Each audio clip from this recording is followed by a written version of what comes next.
संत बड़े परमारथी आने वाको शीतलयन तपा न बुझाए और की दे दे अपनो रंग नाम नगर नवखंड आने निरात निरगुण दे अमार फल जानी पजे वर्ष में गमे सदगुरु ने शरण है नवो आने मागु प्रेम प्रसाद दया करे गुरुदेव जियो हरि रसयामृत स्वाद सदगुरु महाराज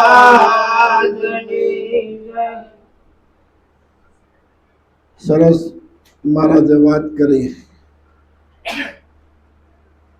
અને આપણને જાગૃત કર્યા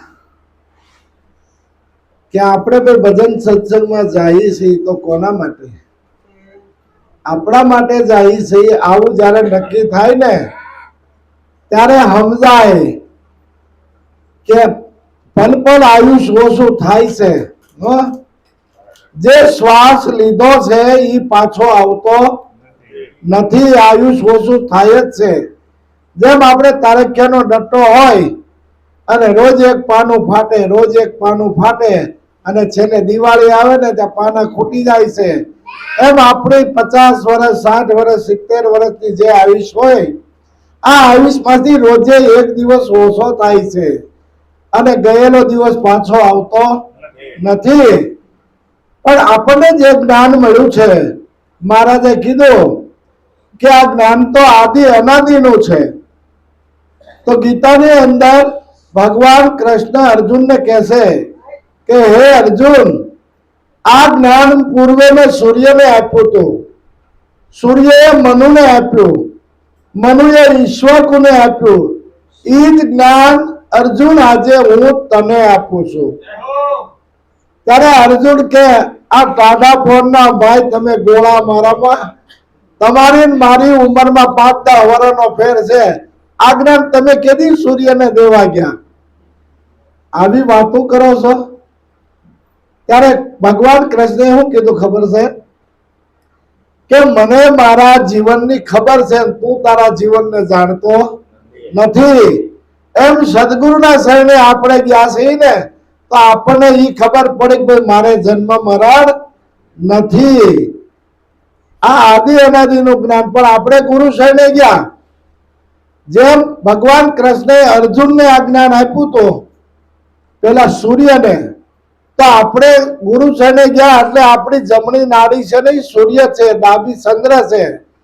ગુરુ મહારાજે સૂક્ષ્મ વેદ જયારે ખોલ્યો ને તો પહેલી નજર ગઈ કે બોલો કોણ બોલે છે.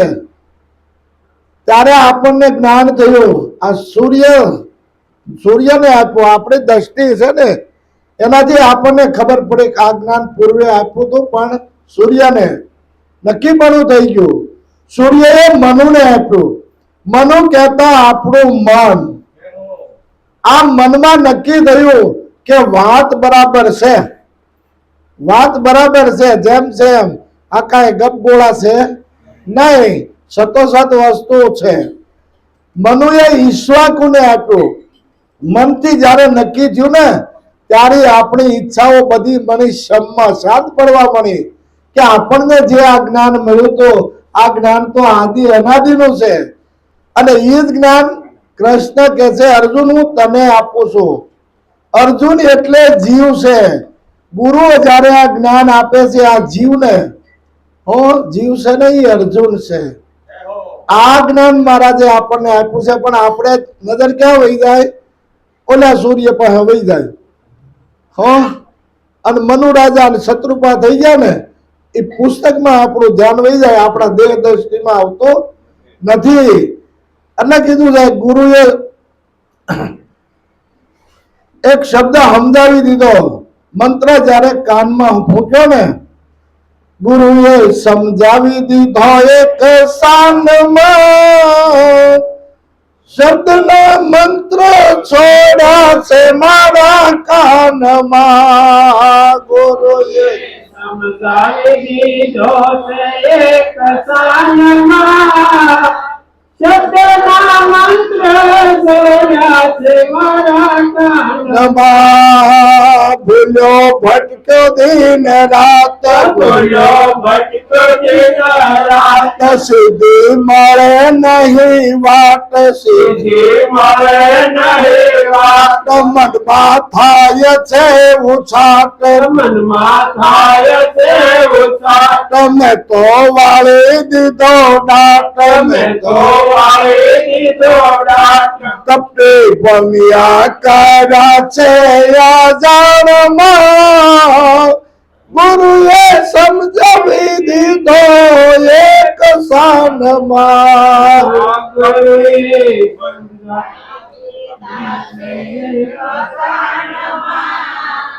ગુરુએ સમજાવી દીધો એક સાનમાં. કારણ કે પેલા આપણે છોડના સાકર હતા, પણ ગુરુ મહારાજને આપણે એવી વાત સમજાવી દીધી ને, પેલા છોરોનો હું સાકર, અંત થઈ ગયો નોકર.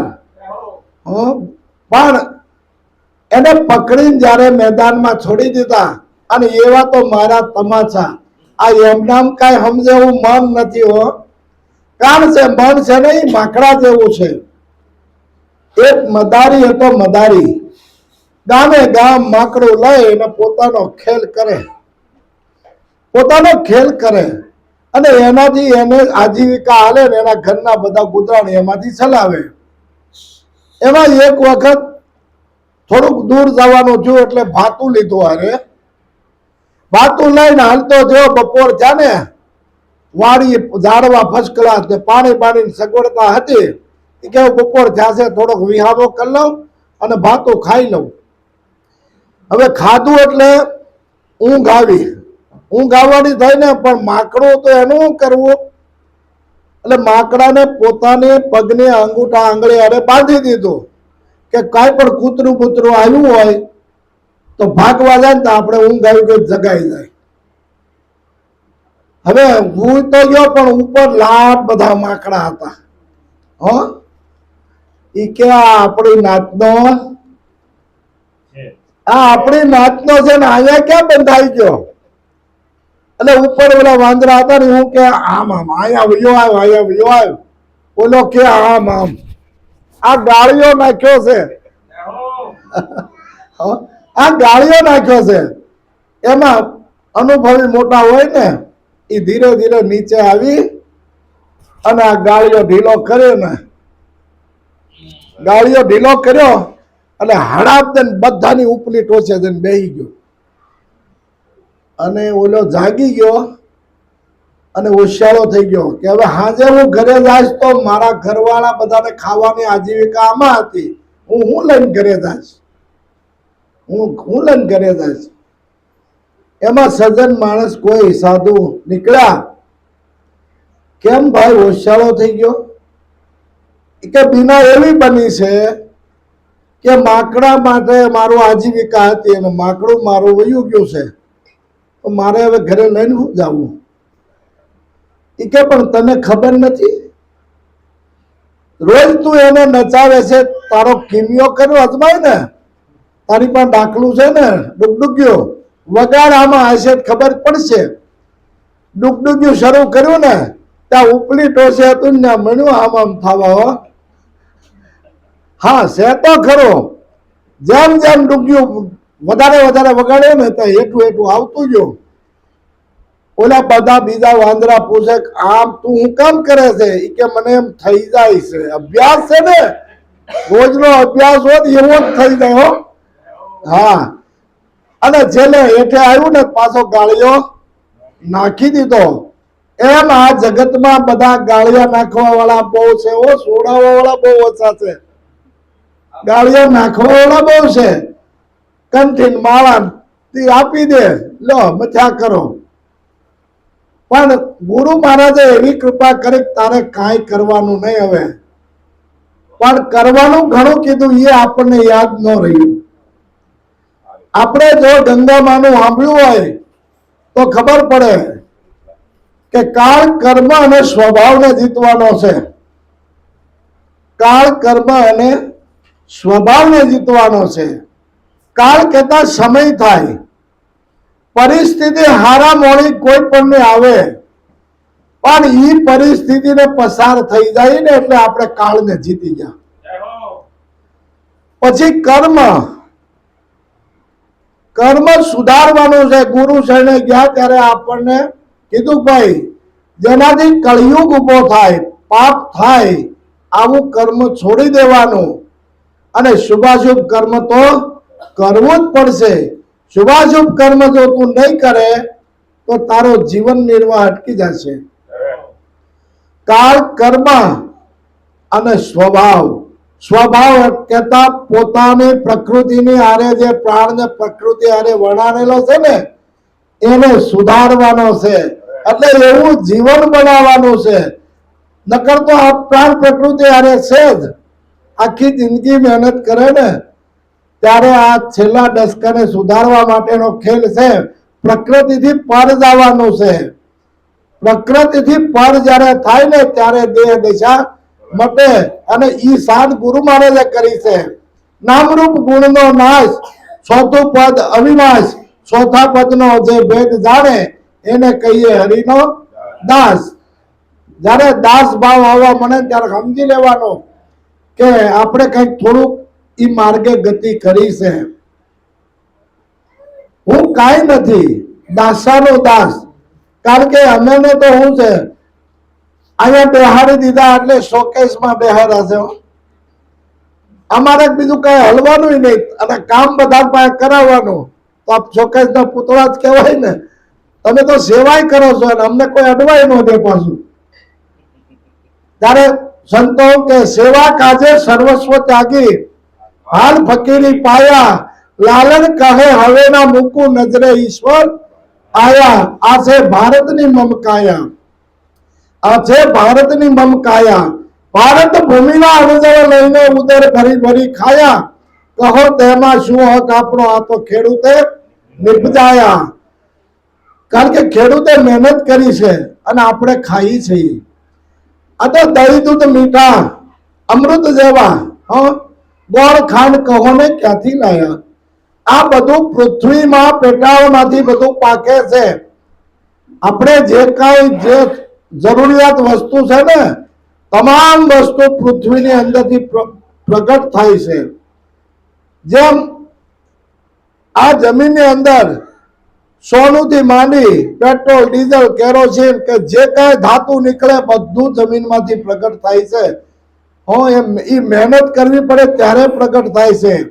એમ ગુરુ મહારાજનું જ્ઞાન એવું છે કે જેટલું મંથન કરો ને તો આ પૃથ્વીમાંથી પણ પ્રગટ થાય છે. આ તો પ્રગટ વસ્તુ છે. પ્રગટ પ્રભુની મૂર્તિ. નામ ધર્યું લાલજી મહારાજ, ઘડનારે ઘડી ઘાટ ઘાટની, ઘડનારાને નથી નાત જાત. આ ઘડનારાને કોઈ નાત જાત છે નહીં. કારણ કે ઘડવા વાળો કોણ છે? એવો ઘટપટ ઘટ ઘડનારો ઘડવૈયો કેવો હાસે. એવો ઝટપટ ઘડનારો ઘડવૈયો કેવો હાસે. કીર્તન કામણ ગારો કારીગર કેવો હાસે. કીર્તન કાવણ ગારો કારીગર કેવો હાસે. આ કારીગરની કિંમત કેવી છે? બધાને એક હરખો. આખું તો અહીંયા જ આપી, કામ તો અહીંયા જ આપ્યા. આપણે મકાન સણી તો ઈટે આડાઓળી થાય, પણ આ તો બધાને એક હરખું હંધુ એક હરખી જગ્યાએ મૂક્યું છે. તો આ કીર્તન કામણગારો, આ કારીગર કેવો હશે? કારણ કે આ કારીગરની કળા છે ને એ ગુરુ પાસે જાય તો જાણવા મળે, બાકી જાણવા મળે એના માટે મંથન પોતાને કરવાનું છે. અને મંથન કરશું ને તો જ એમાંથી માખણ રૂપી તત્વ, ઘી રૂપી તત્વ નીકળશે. કારણ કે દહીં આપણે દૂધને મેળવવી તો જ દહીં થાય, પણ દૂધને મટવું પડે. એમાં છાશનું ટીપું નાખી તો દહીં થાય, દૂધ મટી જાય. દૂધમાં પાછું આપણે દહીં થયા પછી એનું વલોણું કરવું પડે, અને વલોણું કરે ને ત્યારે દહીં મટી જાય ને એમાંથી છાશ અને માખણ બે ભેગું થાય, અલગ અલગ થઈ શકે. હવે આ બે ને થાય અને માખણ થયું જ એમાંથી આપણે કઈ વાટ કરીને દીવો બોળવો થાય નહીં. એને પાછું આપણે તાવવું પડે, અને તાવણ કરવાની શેની છે? તત્વની. અને તત્વની તારણ થાય ને ત્યારે એમાંથી નારાયણ સ્વરૂપ પ્રગટ, પરમાત્મા પ્રગટ થાય. એમને થાય એવું નથી, તો મહેનત તો પોતાએ કરવાની છે. અને કીધું જીવન 5 તત્વ 3 ગુણ 5 25 મેલો વિચારી મંથન કરીને ગોતો એના મૂળને, તત્વને લેજો તારી. જીવન જીવને જ્યાં રાખીએ વાગે અનહદ તોડ, જીલમિલ જ્યોતિ જ્યાં જળહળે વર્ષે નિર્મળ નૂર. કારણ કે નૂર નામ પરમાત્મા છે, આપણે એને ઈશ્વર કહીએ, મુસલમાન એને નૂર કહે, પણ તો પ્રકાશ જ છે, બીજું કઈ છે નહીં. પણ એકવાર પ્રકાશ તો થઈ ગયો આ જ્ઞાનનો, તો અજ્ઞાન રૂપી અંધકાર ઉભો રહી શકતો નથી. કારણ કે અજ્ઞાન છે એ જ અંધકાર છે. જ્ઞાન તો સબર છે જ, પણ આપણે તો આવરણ હટાવવાનું છે. એટલે ગુરુ સાહેબને ગયા ને એટલે પેલા તો તાન માન દાન છે. આજે અસાર હતો ને એ બધો બાદ કરતા કરતા છેલ્લે સાર વધ્યો ને, એ સાર છે એ નામ છે. નામ જાણ્યું એ વેદ ચાર બન્યો, આનો ભેદ જાણ્યો એ તરત ખરો બન્યો. તો આનો ભેદ હોય તો ગુરુ મહારાજે આપણને બતાવ્યો. બોલો કોણ બોલે છે? હમણે કીધું ને કોણ બોલે ને કોણ બોલાવે, તો કે શબ્દ બોલે શબ્દ બોલાવે. કારણ કે આનો ભેદ ગુરુ ખોલે. અને ગુરુ મહારાજે આપણે બધું હું બોલું છું, આ તો આપણો ખોટો દાવો હતો. પછી કે અંદરથી બોલો છો બહારથી બોલો છો, તોય આપણે બોલી નો એ ક્યાં. ઘણા કે અંદરથી, ઘણા કે બહારથી બોલતા હોય બોલો, તોય ન બોલાય. આંખું દાબીશ તો કે નહીં, મોઢું દાબીશ, જીભ પકડીશ નહીં તો બોલો. પણ વસ્તુ રૂપે વાલો વછીરો, ગુણે ગુણે ગવાતો, આનંદ નથી માતો, પાંદડું લીલું અને રંગ રાતો. કારણ કે બધાની અંદર આપણે ગમે એવું કાચું પાકું ગમે એવું ખાઈ છીએ, છતાંય ઈશ્વર તત્વ છે ને બધાની અંદર લોહી તો લાલ જ બનાવે છે. એટલે કીધું લાલ લાલ મેં લીન હૈ, દેખત સબ મેં લાલ, તાકે પદ વંદન કરું, મમ ગુરુ લાલ से लाल. આ તો લાલી દેખન મેં ગઈ, ખુદ ભી હો ગઈ લાલ. એટલે વિશેષ ન કહેતા સંતોને સાંભળવાના છે, સંતોને આપણે સાંભળવાના છે. સદગુરુ મહારાજ